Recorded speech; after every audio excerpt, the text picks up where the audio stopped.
An old millionaire leaves behind a gigantic $5.3 million mansion after his death. But there's a twist. Neither his wife nor his daughter inherits it. Before we continue, please take some time to subscribe to Dailydose, like, and share this video with your friends. It might brighten their day and inspire them to do good. Also keep watching because an important lesson awaits at the end of the video. Will you be able to come later today, William? 89-year-old Samuel asked his lawyer, William Banks, on the phone. Well, I can, Mr. Brown. But are you sure about the will? I'd advise you to think about it once more. I'm as certain of it as I am of who will be the next heir to all of my property, William. I look forward to seeing you soon. Is it possible for you to take some time for me today? I don't want to waste any more time. Okay then, Mr. Brown. I'll be there. And don't worry. I'll bring all the documents that are needed, Mr. Banks replied, and then hung up the phone. 60 years ago, Samuel Brown had everything he could have wanted in life. He had a stable job as a celebrity designer, good health, and the company of the love of his life, Olivia, which was about to grow even more prominent when he found out she was pregnant and he'd be a father soon. But unfortunately, all those dreams were dashed one fateful day when he was on his way home from work and received a call that his pregnant wife had passed away in a terrible fire that engulfed their home. Samuel rushed to the hospital where Olivia had been taken in a distraught state, only to discover that the pale, lifeless, and nearly burned body in the morgue was hers. He couldn't cope with the shock of losing her and spent days in bed, unable to accept that his lovely Olivia was no longer with him. A few days later, when he slowly recovered, he decided to organize the funeral and wish her a final goodbye.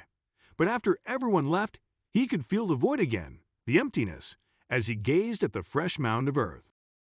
After that day, something in Samuel had changed, and the man who'd previously been cheerful and happy now seemed like a robot, just working for hours and hours nonstop. In fact, he left his stable job and decided to devote himself to starting a new company that would have Olivia's name in it. After 10 years of rigorous trying, his dream came true, and he launched his own company named Olivia Designs, after which rowing millions was nothing but an easy task. And a few years down the line, when he clocked the age of 60, even love entered his life again when he met a young designer named Samantha at his company.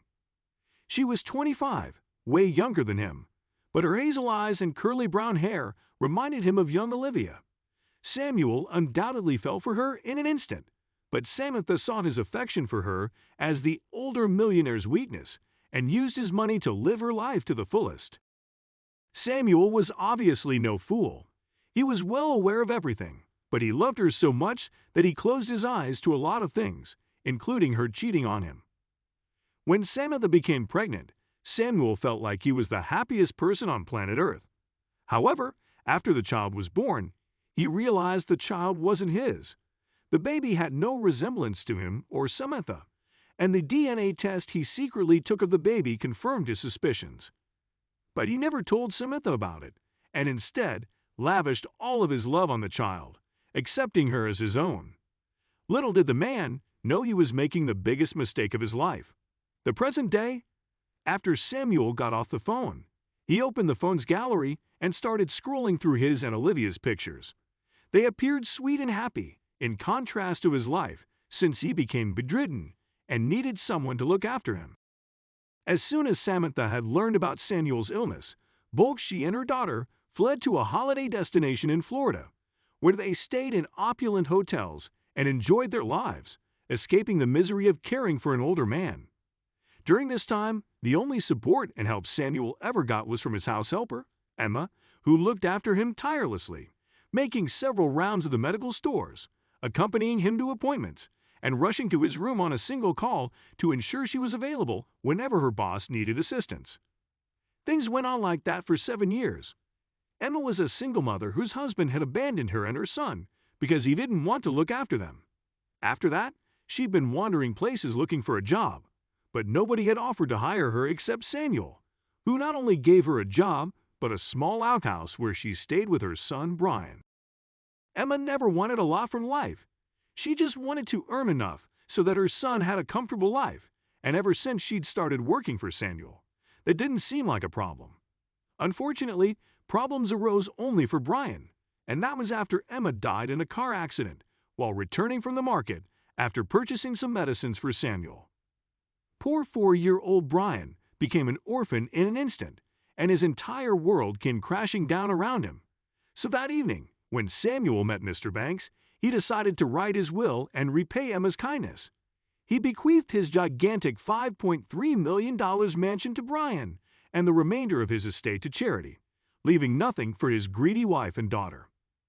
A week later, when Samuel passed away, Samantha flew back to New York, organized a funeral for her husband, shed a few crocodile tears, pretending to be in pain, but after everyone left, she immediately called Mr. Banks, excited at the prospect of inheriting Samuel's fortune. "So, Mr. Banks, when can I come to your office to discuss Samuel's will? It's indeed sad that my beloved husband passed away, but who can avoid fate? Now that he's no longer here, I'll have to look after the entire business by myself. I hope I'm able to do that. I apologize, Mrs. Brown, but I believe there is some misunderstanding here. Mr. Brownsville made no mention of you. What? Didn't Samuel transfer his wealth and property in my name? After all, I'm his wife. How is that possible? Oh, wait, did he give our daughter everything? Unfortunately, Mrs. Brown, that is not the case either. Your husband gave his $1 million mansion to his househelper's son, Brian Bernstein, and the rest of his assets to a charity. What? Samantha couldn't believe what she was hearing. Oh, yes, and now that you called me, let me tell you that you have a few days to vacate the mansion.